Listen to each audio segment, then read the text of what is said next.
जय जय रघुवीर समर्थ. समर्थ शिष्यांना पुढे सांगतात, हे शिष्यांनो, अज्ञानाचा मळ नसलेले अगदी शुद्ध आत्मस्वरूप या दृश्य चराचराचे मूळ आहे. असा प्रत्यक्ष अनुभव येऊन ज्ञान होते. त्यास वेदांतामध्ये शुद्ध ज्ञान असे म्हणतात. आपण आपल्या मूळ स्थानाचा म्हणजे स्वरूपाचा शोध केला तर आपण आत्मस्वरूपात जातो. ते स्वरूप ज्ञानमय असल्याने तेथे अज्ञान आपोआप नाहीसे होते. म्हणून आत्मज्ञानाला मोक्ष देणारे ब्रह्मज्ञान असेही म्हटले आहे. आपल्या मधील खरा मी कोण आहे याचा शोध करू जाता आत्मज्ञान होते. आत्मा सर्वव्यापी असल्याने आपण आत्मज्ञानाने सर्वज्ञ बनतो. आपणास सर्व ज्ञान हस्तगत होते. सर्व ठिकाणी मीच व्यापून आहे असा अनुभव आल्यामुळे देहापुरता मी आहे ही आकुंचित वृत्ती शिल्लक उरत नाही. मी कोण आहे हे जाणण्याचा हेतू बाळगून जर आपण शोध घेऊ लागलो तर खरा मी देहाच्या पलीकडे आहे असा अनुभव येतो. देहाच्या पलीकडे असलेल्या मीला पाहता पाहता आपण निश्चितपणे आत्मस्वरूपच होतो. त्यानंतर श्री समर्थांनी आत्मज्ञान प्राप्त केलेल्या थोर महापुरुषांची नावे सांगितली. त्यात महामुनी वशिष्ठ, व्यास, शुक, देवर्षी नारद, वामदेव, वाल्मिकी, अत्री, सनकादिक अशा अनेक ऋषींचा समावेश आहे.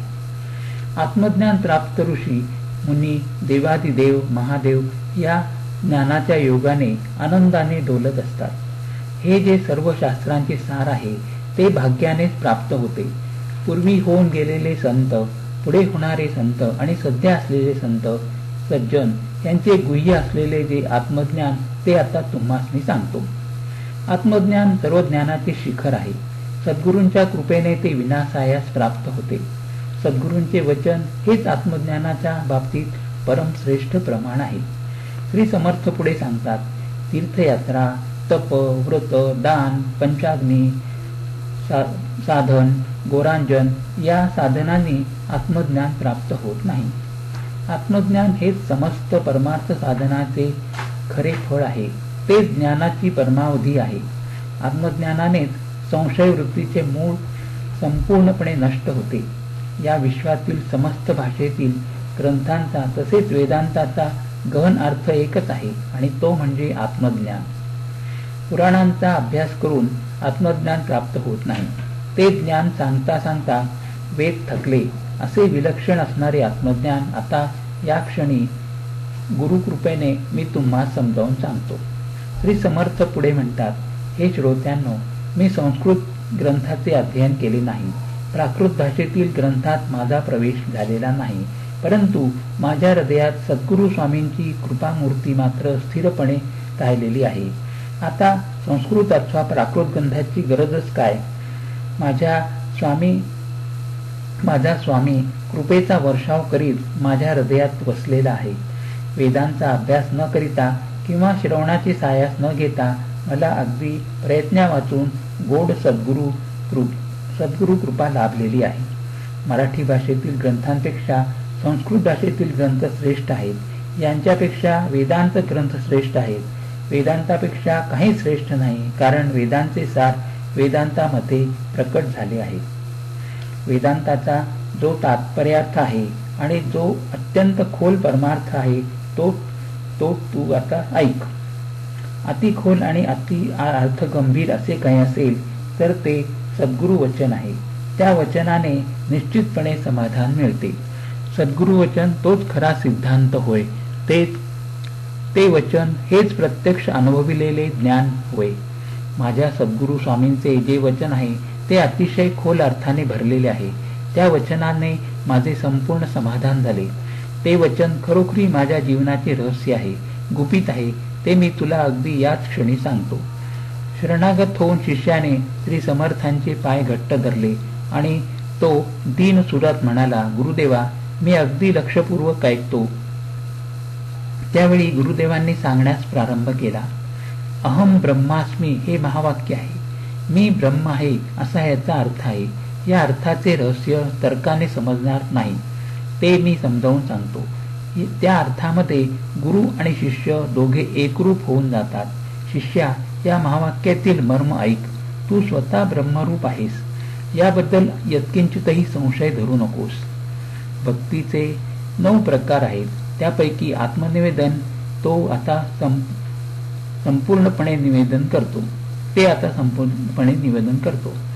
विश्व निर्माण होते त्यावेळी ही पंचमहाभूते क्रमाने निर्माण होतात, परंतु विश्व अशाश्वत आहे. कल्पांताच्या वेळी ते नाश पावते. त्यावेळी ही पंचमहाभूते ज्या क्रमाने निर्माण झाली त्याच क्रमाने लय पावतात.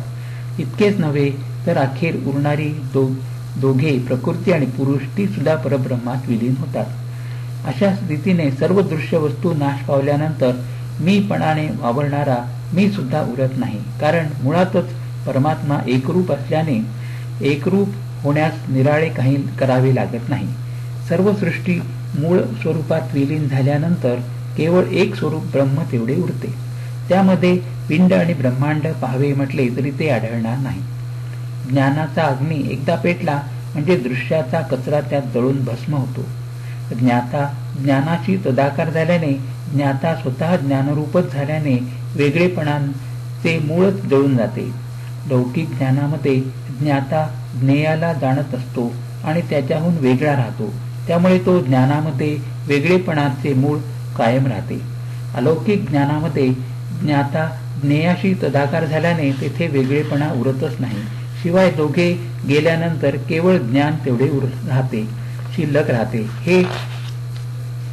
हे ज्ञान आत्मस्वरूपच असल्याने त्यामध्ये दृश्याला दृश्यपणाने राहणे शक्यच नसते.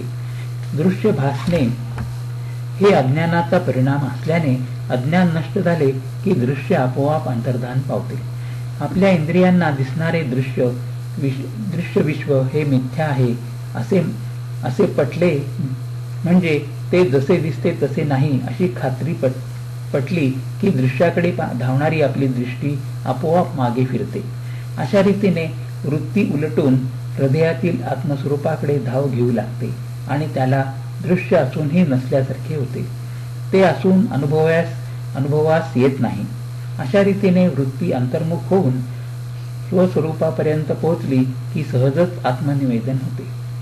जो शिष्य आपल्या गुरुशी अनन्य असतो त्याला आत्मनिवेदनाची काळजी करण्याची गरज नसते. अभक्त ज्याप्रमाणे भगवंतापासून वेगळा राहतो तसा शिष्य सद्गुरूंपासून वेगळा राहता कामा नये. शिष्याचे आणि सद्गुरूंचे मनोमिलन झाले पाहिजे. शिष्याचे जीवन सद्गुरूंनी भरून गेल्यावर आत्मनिवेदनासाठी वेगळे काही करावे लागत नाही. असे आत्मनिवेदन एकदम साधत नाही. ते दृढ होऊन अनुभवास येण्यासाठी सद्गुरूंचे चरित्र, गुण, महिमा, रूप इत्यादींचे वारंवार चिंतन करावयास हवे. त्यांच्या वचनांची आठवण करून त्याचा अर्थ पुन्हा पुन्हा मनात घोळवावा. अशा प्रकारे सद्गुरू भजन केले तर निश्चितपणे समाधान मिळते. श्री समर्थ पुढे म्हणतात, हे शिष्या, यालाच आत्मज्ञान असे म्हणतात. याने समाधान मिळते. संसारातील चिंता, भय, बंधने यांचे निरसन होते. मी देहच आहे असे ज्या माणसाला वाटते तो आत्मघातकी असतो. त्याला जन्ममरणाचा चक्रा वारंवार घालाव्या लागतात. वास्तविक खरा मी आत्मस्वरूपच आहे. म्हणून मी स्थूल, सूक्ष्म, कारण आणि महाकारण या चारी देहाहून वेगळा आहे. मीला जन्म मरण नाही, कर्माचा स्पर्श होत नाही. या समस्त दृश्याच्या खिचडीला 18 धान्यांच्या कडबोळ्यास मी आता बाहेरून आत बाहेर व्यापून आहे. तो मी म्हणजे आत्मा. तो हे शिष्या तूच आहेस. खऱ्या ज्ञानदृष्टीने पाहिले असता कोणत्याही जीवाला बंधन नाही. मी बांधलेला आहे असे अज्ञानाने वाटते. तो भ्रम आहे आणि लोक त्यास भुलले आहेत. या भ्रमातून सुटण्यासाठी एक उपाय करावा. आपण एकांतात बसावे, स्वस्वरूपात लीन व्हावे, तेथे विसावा घ्यावा. हा अभ्यास करीत गेल्याने परमार्थ स्थिर होतो, आत्मज्ञानाचा उत्कर्ष होतो. परमार्थाचे अखंड श्रवण मनन करीत राहिल्यास समाधान मिळते. अज्ञान पूर्णपणे नाहीसे होऊन ब्रह्मज्ञान पूर्णतेस पोहोचले की अंगात वैराग्य भरून जाते. दृश्याबद्दलची वासना अंतःकरणात यत्किंचितही राहत नाही. कोणत्याही प्रकारचे बंधन न घालता इंद्रियांना मनसोक्त भोग भोगू दिले तर त्यांची वखवक अधिकच वाढते. म्हणून मोकाटपणे भोग भोगून मनाची तळमळ शांत होत नाही. इंद्रियांचे भोग समाधान देत नाहीत हे उमजून ज्याचे मन त्यांच्याबद्दल विरक्त बनते त्याला संपूर्ण आत्मज्ञान प्राप्त होते. उदाहरणार्थ एका माणसाने मणी टाकला त्यावेळी त्याला गेलेले राज्य पुन्हा मिळाले. इंद्रियांचे भोग दिसण्यास सुंदर दिसतात, परंतु त्यांच्या पायी आपण आपले स्वराज्य, स्वानंद, साम्राज्य अशा अथवा आत्मज्ञान गमावून बसतो. त्यांचा नाद सोडला तर गमावलेले स्वस्वरूप पुन्हा मिळते. श्री समर्थ शिष्यांना पुढे म्हणतात, मी तुम्हाला एक निश्चित भविष्य सांगतो, ते लक्ष देऊन ऐका. माणसाला ज्या गोष्टीचा ध्यास लागतो तीच त्याला मिळते. म्हणून आपण अविद्या त्यागावी, सद्विद्येचा स्वीकार करावा. भगवंताच्या किंवा आत्मस्वरूपाच्या नादी लागावे. आत्मज्ञान प्राप्त झाल्यावर आपण जगाला वंद्य होण्यासाठी लागणारी योग्यता येण्यास वेळ लागत नाही. सन्निपात ज्वर मोठा दोषी असतो. त्यामध्ये रोग्यास भ्रम होतो आणि नंतर काहीतरी भयंकर दृश्य दिसू लागतात. परंतु योग्य उपचार करून त्याचा ताप उतरला की भ्रम नाहीसा होतो आणि तो खरा आनंद भोगतो. त्याचप्रमाणे अज्ञानरूप सन्निपाताने जीवाला भ्रम होतो आणि त्याला काहीतरी भलतेच दृश्य दिसू लागतात. त्यावर आत्मज्ञानाचे औषध घेतले असता अज्ञान नष्ट होऊन मग आपणास जे दृश्य दिसत होते ते मूलतः नव्हते असा प्रत्यक्ष अनुभव येतो. एका झोपलेल्या मनुष्यास भयंकर स्वप्न पडले. तो घाबरून ओरडू लागला, परंतु त्याला जागे करताच तो आपोआपच आपल्या निर्भय स्थितीस प्राप्त झाला. त्याला पडलेले स्वप्न हे खोटे होते, परंतु त्याला ते खरे वाटून दुःख झाले. जे खोटे असते त्याचे संपूर्ण निरसन कधीच होत नाही. त्याचा थोडा तरी परिणाम उरतोच. जो जागा असतो त्याला स्वप्न खोटे असते. जो झोपलेला असतो त्याला ते सर्व बाजूने वेढून टाकते. परंतु तोच माणूस जागा होताच भीती उरत नाही. ज्यावेळी अविद्यारूपी झोप जीवाला अगदी झापड घालते त्यावेळी दृश्याची वाईट स्वप्ने पडतात. त्यामुळे तो घाबरतो आणि त्याचे शरीर भयाने कापू लागते. या अविद्यारूपी झोपेतून संपूर्णपणे जाग येण्यास सतत श्रवण आणि मनन करावे. जागेपण कसे ओळखावे याची खूण श्री समर्थ सांगतात. ते म्हणतात, जो अगदी मनापासून इंद्रिय भोगाविषयी विरक्त असतो त्याला जागा आहे असे ओळखावे. ज्याला संपूर्ण विरक्ती साधली नाही त्यास साधक असे म्हणतात. विश्वातील आपले मोठेपण सोडून त्याने साधना करीत राहावे. ज्याला साधन करावेसे वाटत नाही तो सिद्धपणाच्या अभिमानाने बांधला जातो. अशा अहंकारी सिद्धापेक्षा मुमुक्ष केव्हाही चांगला, कारण त्याला ज्ञानाची तळमळ असल्याने तो ज्ञानाचा अधिकारी असतो. हे ऐकून शिष्याने प्रश्न केला, गुरुदेव, बद्ध आणि मुक्त यांची लक्षणे काय? साधक आणि सिद्ध कसे ओळखावेत? सद्गुरू म्हणाले, या प्रश्नाचे उत्तर पुढील समासात दिले आहे, ते श्रोत्यांनी लक्षपूर्वक ऐकावे. इति श्री दासबोधे गुरुशिष्य संवादे शुद्ध ज्ञान निरूपण नाम समास 6वा संपन्न झाला. हरि ओम तत्सत. हरि ओम तत्सत. हरि ओम तत्सत.